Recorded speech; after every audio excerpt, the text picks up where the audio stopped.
The valley was quiet, save for the whisper of the wind against the cornstalks. From his small house, perched on the crest of a low hill, Lencho surveyed his world. To him, the field of ripe corn dotted with kidney bean flowers was more than just a crop. It was a promise of a good harvest. "Now we're really going to get some water, woman," Lencho remarked to his wife, his eyes fixed on the massive mountains of clouds gathering in the northeast. His wife, busy preparing supper, looked up and smiled. "God willing," she replied. As the family sat down to eat, the first heavy drops of rain began to fall. Lencho stepped outside not to seek shelter, but to feel the cool nectar of the sky on his skin. "These aren't raindrops falling from the sky," he exclaimed with a grin. "They are new coins. The big drops are 10-cent pieces, and the little ones are 5s. But the joy was short-lived.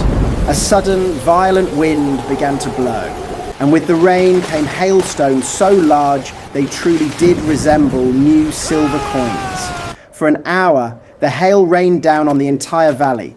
When it finally stopped, the field was white, as if covered with salt. Not a leaf remained on the trees. The corn was totally destroyed. A plague of locusts would have left more than this, Lencho sighed to his sons that night. The hail has left nothing.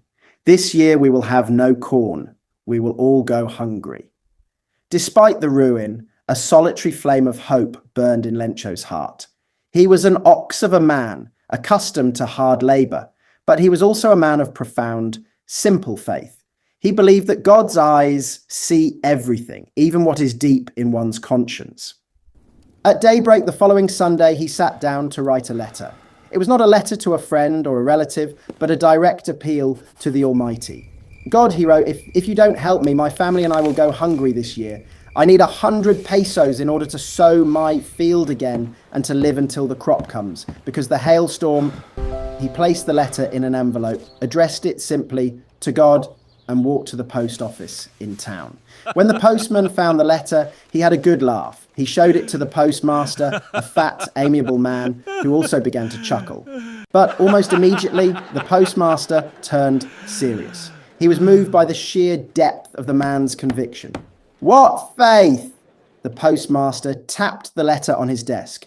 "I wish I had the faith of the man who wrote this letter, to start up a correspondence with God."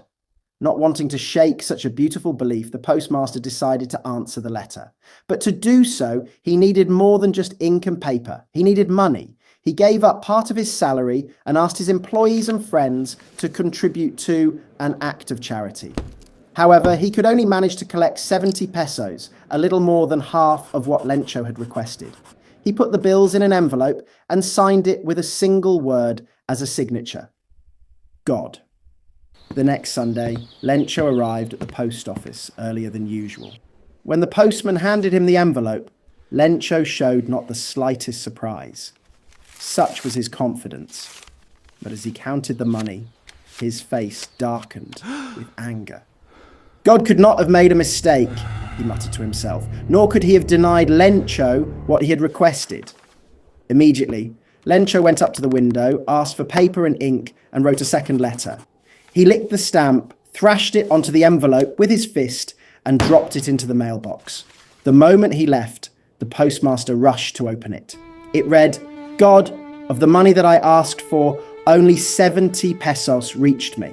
Send me the rest, since I need it very much. But don't send it to me through the mail, because the post office employees are a bunch of crooks. Lencho." The story ends on a bittersweet note of irony, while the post office workers went out of their way to be kind and helpful. Lencho's blind faith made him believe they were actually the ones stealing from him. It shows how someone can be so focused on their own expectations that they completely miss the genuine goodness of the people standing right in front of them.